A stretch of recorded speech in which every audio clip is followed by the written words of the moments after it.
বিশ্ব সংবাদে আপনাদের স্বাগত। জানিয়ে দিব আন্তর্জাতিক গণমাধ্যমে প্রকাশিত সবশেষ আপডেট সংবাদ। শুরুতেই শিরোনাম। ইসরায়েল ফিলিস্তিন ইরান চলছে ভয়াবহ যুদ্ধ।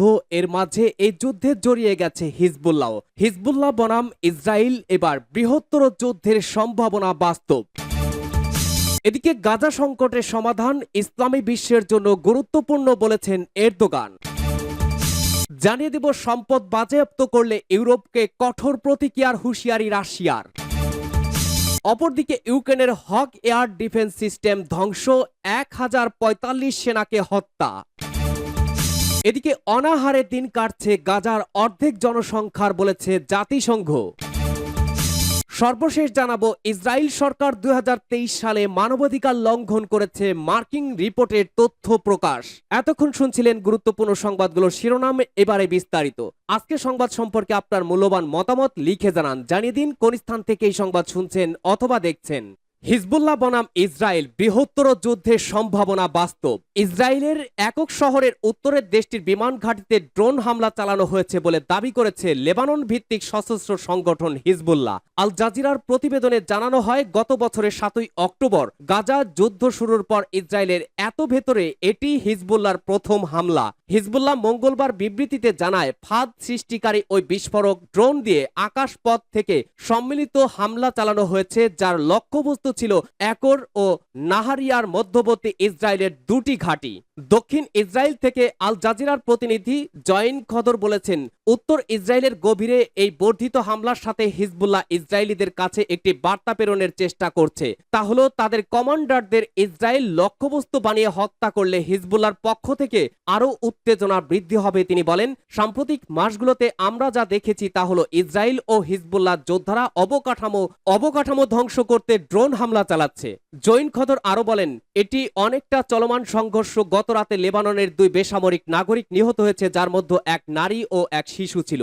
এই সংঘাত মূলত সীমান্ত এলাকায় সীমাবদ্ধ থাকলেও প্রায় 70 জন বেসামরিক লোক নিহত হয়েছে। সুতরাং এখন পর্যন্ত বিক্ষিপ্ত সংঘর্ষ চলছে, তবে বৃহত্তর যুদ্ধের সম্ভাবনাও বাস্তব। এদিকে সম্প্রতি ইসরায়েলের 5টি ড্রোন ভূপাতিত করেছে লেবাননের সশস্ত্র গোষ্ঠী হিজবুল্লাহ। ফিলিস্তিন প্রতিরোধ আন্দোলনের বিষয়ে বিশেষজ্ঞ স্থানীয় হানি আল দালি বলেছেন, ইসরায়েলের বিরুদ্ধে সামরিক অভিযানের মাত্রা বাড়িয়েছে হিজবুল্লাহ। ইসরায়েলের সরকার ও সরকারি বাহিনীর জন্য এর রাজনৈতিক ও সামরিক প্রভাব রয়েছে। এর মধ্য দিয়ে ইসরায়েলকে গুরুত্বপূর্ণ একটি বার্তা দিল হিজবুল্লাহ। হানি আল দালি বলেন, সামরিক এসব পদক্ষেপের মাধ্যমে ইসরায়েলের সামরিক বাহিনীর বিরুদ্ধে সুবিধাজনক অবস্থানেই রয়েছে হিজবুল্লাহ। ইসরায়েলের অব্যাহত হামলার মুখে হিজবুল্লাহ নিজেদের সামরিক সক্ষমতা বাড়ানোর চেষ্টা করছে বলে মনে করেন তিনি। রাজনৈতিক বিশ্লেষকদের মতে, বিদ্যমান এই পরিস্থিতিতে এটা বোঝা যাচ্ছে যে ড্রোন সহ আকাশযান শনাক্তের উন্নত ব্যবস্থা রয়েছে হিজবুল্লাহর হাতে, আর এতে হিজবুল্লাহ যোদ্ধারা প্রতিপক্ষের আকাশযান সহজে শনাক্ত করতে পারছে। সূত্র আল জাজিরা। গাজা সংকটের সমাধান ইসলামী বিশ্বের জন্য গুরুত্বপূর্ণ বলেছেন এরদোগান। ইসলামী বিশ্বকে একত্রিত হয়ে গাজা সংকটের সমাধান খুঁজে বের করতে হবে। তুরস্কের প্রেসিডেন্ট রজব তাইব এরদোগান ইরাক সফর থেকে ফেরার সময় সাংবাদিকদের একথা বলছিলেন। গাজা যেখানে ইসলামিক বিশ্বের মনোযোগ দিতে হবে, একটি সমাধানের জন্য প্রচেষ্টা যুক্ত হতে হবে এবং বাস্তবসম্মত ও কার্যকর নীতি প্রণয়ন করতে হবে। এরদোগান যোগ করেছেন যে তুরস্ক ফিলিস্তিন হামাস আন্দোলনের প্রতিনিধি এবং দেশগুলির নেতাদের সাথে বিষয় নিয়ে আলোচনা চালিয়ে যাবে। এটি তুরস্কের সর্বোচ্চ অগ্রাধিকার এবং তারা এই লক্ষ্যে যা যা করা তা করবে, এমনটাই জানিয়েছেন এরদোগান। তার মতে, গাজা ইস্যুটিকে শুধুমাত্র 7ই অক্টোবর 2023-এর দৃষ্টিকোণ থেকে দেখা ভুল হবে, যখন ফিলিস্তিন ইসরায়েল সংঘাত তীব্রভাবে বৃদ্ধি পেয়েছে।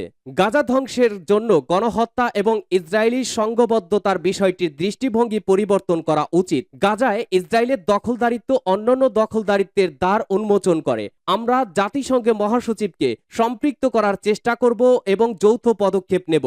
যদি ইসলামী বিশ্ব না আসে, গণহত্যার অনুপাতে পৌঁছানো থেকে এটি তার সংবেদনশীলতা সম্পূর্ণভাবে হারিয়ে ফেলতে পারে। তাই আমরা নীরব থাকতে পারি না, আমাদের অবশ্যই সংঘবদ্ধ হতে হবে। তুর্কি প্রেসিডেন্ট জোর দিয়ে একথা বলেছিলেন।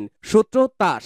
সম্পদ বাজেয়াপ্ত করলে ইউরোপকে কঠোর প্রতিক্রিয়ার হুঁশিয়ারি রাশিয়ার। রুশ প্রেসিডেন্ট ভ্লাদিমির পুতিনের একজন মিত্র মঙ্গলবার ইউরোপকে সতর্ক করে দিয়ে বলেছিলেন যে রাশিয়া ইতিমধ্যেই প্রতিশোধ নিতে আইনের খসড়া তৈরি করেছে যদি পশ্চিমারা রাশিয়ার প্রায় $300 বিলিয়ন সম্পদ বাজেয়াপ্ত করে এবং ইউক্রেনকে সাহায্য করতে তা ব্যবহার করে। 2022 সালে পুতিন ইউক্রেনের সৈন্য পাঠানোর পর মার্কিন যুক্তরাষ্ট্র এবং তার মিত্ররা রাশিয়ার কেন্দ্রীয় ব্যাংক এবং অর্থ মন্ত্রণালয়ের সঙ্গে সাথে লেনদেন নিষিদ্ধ করে। পশ্চিমারা প্রায় $300 বিলিয়ন সার্বভৌম রাশিয়ার সম্পদ অবরুদ্ধ করে। মার্কিন যুক্তরাষ্ট্রের শীর্ষ কর্মকর্তারা ইউক্রেনকে সহায়তা করার জন্য সম্পদ বাজেয়াপ্ত করতে চান, যদিও কিছু ব্যাংকার এবং ইউরোপীয় কর্মকর্তারা উদ্বিগ্ন যে কেবলমাত্র সম্পদ গ্রহণ করা একটি বিপজ্জনক নজির তৈরি করবে। মার্কিন হাউস অব রিপ্রেজেন্টেটিভ শনিবার আইন পাশ করেছে যার মধ্যে একটি বিধান রয়েছে যা রাশিয়ার সার্বভৌমত্ব সম্পত্তি বাজেয়াপ্ত করার অনুমতি দেবে, যদিও সম্পদের সিংহভাগ ইউরোপে রয়েছে। এ বিষয়ে রাশিয়ার পার্লামেন্টের উচ্চকক্ষের স্পিকার ভ্যালেন্টিনা মাতভিয়েস্কোকে উদ্ধৃত করে রাষ্ট্রীয় বার্তা সংস্থা RIA বলেছে, আমাদের একটি বস্তুত উত্তর আছে, আমাদের কাছে একটি খসড়া আইন রয়েছে যা আমরা প্রতিশোধমূলক ব্যবস্থা অবিলম্বে বিবেচনা করতে প্রস্তুত। রাশিয়ার শক্তিশালী নিরাপত্তা পরিষদের সদস্য মাতভিয়েস্কো একথা বলেন এবং ইউরোপীয়রা আমাদের চেয়ে বেশি হারাবে বলেছেন তিনি। পুতিন বলেছেন যে পশ্চিমারা রাশিয়ার বিরুদ্ধে অর্থনৈতিক যুদ্ধ হিসাবে যা নিক্ষেপ করেছে তা প্রকাশ করেছে, তবে রাশিয়ার অর্থনীতির স্থিতি অবস্থা যা গত বছর 3.6% বৃদ্ধি পেয়েছে এবং রাশিয়ান বাণিজ্য বন্ধ করা নিষেধাজ্ঞার ব্যর্থতা তাদেরকে হতাশ করেছে। ক্রেমলিন বারবার বলেছে যে তার সম্পদের যে কোনো বাজেয়াপ্ত করা মুক্ত বাজারে সমস্ত নীতির বিরুদ্ধে যাবে এবং এটি মার্কিন ডলার ও ইউরোতে আস্থাকে ক্ষুণ্ণ করবে, বিশ্বব্যাপী বিনিয়োগকে বাধা দেবে এবং পশ্চিমা কেন্দ্রীয় ব্যাংকগুলিতে আস্থা হ্রাস করবে। রাশিয়া বলেছে যে তারা তার সম্পদ বাজেয়াপ্ত করাকে আদালতে চ্যালেঞ্জ করবে, কিন্তু কিছু রাশিয়ান কর্মকর্তা পরামর্শ দিয়েছেন যে যদি রাশিয়ান সম্পদ বাজেয়াপ্ত করা হয় তাহলে রাশিয়ার বিশেষ তথাকথিত টাইপ সি অ্যাকাউন্টে আটকে থাকা বিদেশি বিনিয়োগকারীদের সম্পদ একই পরিণতির মুখোমুখি হতে পারে। এসব অ্যাকাউন্টে ঠিক কত টাকা আছে তা স্পষ্ট নয়। রুশ পার্লামেন্টের নিম্নকক্ষের স্পিকার ভ্লাদিস্লাভ বলেছেন যে মার্কিন প্রতিনিধি পরিষদের পদক্ষেপের পর রাশিয়ার কাছে পশ্চিমা সম্পদ বাজেয়াপ্ত করার কারণ রয়েছে। ভলোডিন বলেন যে বিদেশের রুশ সম্পদের $280 বিলিয়ন সম্পদ হিমায়িত করা হয়েছে, যার মধ্যে শুধুমাত্র 5 থেকে 6 বিলিয়ন মার্কিন যুক্তরাষ্ট্রে এবং প্রায় 210 বিলিয়ন ইউরো, $224 বিলিয়ন ইউরোপীয় ইউনিয়নে ছিল। সূত্র রয়টার্স।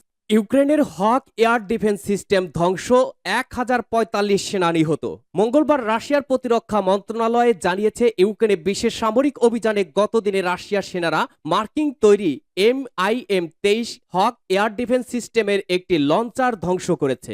অপারেশনাল কৌশলগত বিমান ক্ষেপণাস্ত্র সৈন্য এবং রাশিয়ান বাহিনীর আর্টিলারি মার্কিন তৈরি MIM-23 Hawk surface to air missile সিস্টেমের একটি লঞ্চার এবং 113তম আঞ্চলিক প্রতিরক্ষা ব্রিগেডের একটি ড্রোন স্টোরেজ সুবিধা ধ্বংস করেছে। গত 24 ঘন্টায় ইউক্রেনীয় বাহিনী লোহানস্কে 20 জন সেনা, 2টি মোটর গাড়ি, একটি 152 মিলিমিটার M-20 হাউইটজার এবং একটি 152 মিলিমিটার D-20 হাউইটজার, দক্ষিণ ডোনেটস্কে 500 জন সেনা, 3টি ট্যাঙ্ক, একটি পদাতিক ফাইটিং ভেহিকল, 5টি মোটর গাড়ি, একটি 152 মিলিমিটার MX-B হাউইটজার, একটি 122 মিলিমিটার D-30 হাউইটজার ও 3টি ফিল্ড গোলাবারুদ ডিপো মধ্য ডোনেটস্কে ধ্বংস করে। 360 জন সেনা, 2টি সাজোয়া যুদ্ধের যান, 5টি মোটর গাড়ি, একটি মার্কিন তৈরি 155 মিলিমিটার M777 হাউইটজার, একটি 152 মিলিমিটার MX-B হাউইটজার, একটি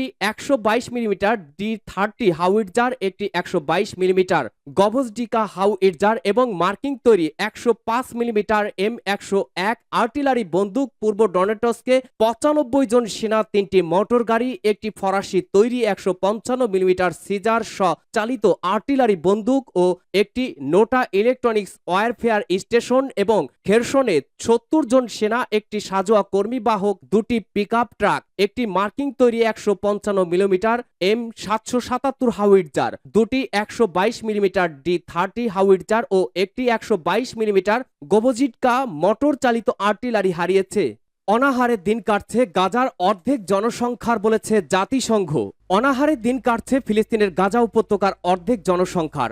আর চরম এই খাদ্য সংকটের মাঝে তাদের যে সাহায্যটুকু দেওয়া হচ্ছে তা বিশাল সমুদ্রে এক ফোঁটা পানির মতো বলে মন্তব্য করেছে জাতিসংঘ বিশ্ব খাদ্য কর্মসূচি WFP। গণমাধ্যমের প্রতিবেদনে বলা হয়, WFP বলেছে গাজার জনসংখ্যার অর্ধেক আনুমানিক 2.3 মিলিয়ন মানুষ অনাহারে রয়েছে। সংস্থাটি সামাজিক যোগাযোগ মাধ্যমে একটি পোস্টে বলেছে, WFP যখন প্রতি মাসে গাজায় 1 মিলিয়নের বেশি মানুষকে খাদ্য সহায়তা প্রদান করছে, তখন প্রয়োজন এতটাই তীব্র যে এই ধরনের প্রচেষ্টা প্রয়োজনের তুলনায় সাগরে এক ফোঁটা পানির মতো। এদিকে জাতিসংঘের খাদ্য ত্রাণ সংস্থাও বলেছে অবিলম্বে একটি মানবিক যুদ্ধবিরতি প্রয়োজন। সূত্র আল জাজিরা।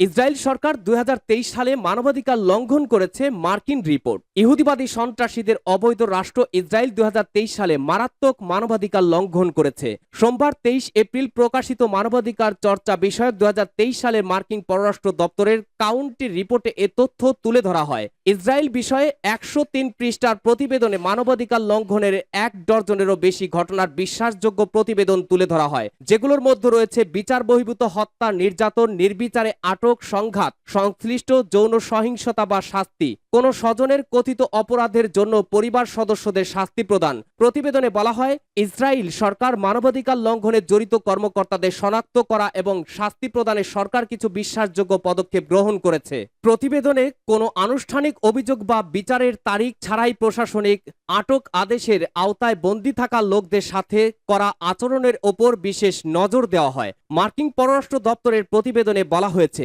প্রশাসনিক আইনে নির্যাতন এবং অন্যায্য নির্দয় আচরণ, অমানবিকতা ও অবমাননাকর আচরণ বা শাস্তি দেওয়া নিয়ে সুনির্দিষ্ট কোনো বক্তব্য নেই। বিশ্বাসযোগ্য তথ্য রয়েছে যে ইসরায়েল সরকারের কর্মকর্তারা তা করে থাকেন। প্রতিবেদনে আরো বলা হয়, ইসরায়েল সরকার জিজ্ঞাসাবাদের নিয়ম, প্রক্রিয়া এবং পদ্ধতির কথা প্রকাশ করে না, সেগুলো পুরোপুরি গোপন রাখা হয় নিরাপত্তাগত কারণে। প্রতিবেদনে আরো বলা হয়েছে, এনজিও এবং বন্দীরা সাক্ষ্য দিয়েছেন যে ইসরায়েলের হাতে আটক ফিলিস্তিনিরা শারীরিক ও যৌন নির্যাতনের হুমকি, ভীতি প্রদর্শন শিকার হয়, মারাত্মকভাবে সীমিত খাদ্য ও পানির সুবিধা পায়, পর্যাপ্ত পোশাক ছাড়াই চরম ঠান্ডার মধ্যে তাদের রাখা হয়, নিয়মিতভাবে দীর্ঘ সময় একাকী রাখা হয়। সূত্র জেরুজালেম পোস্ট।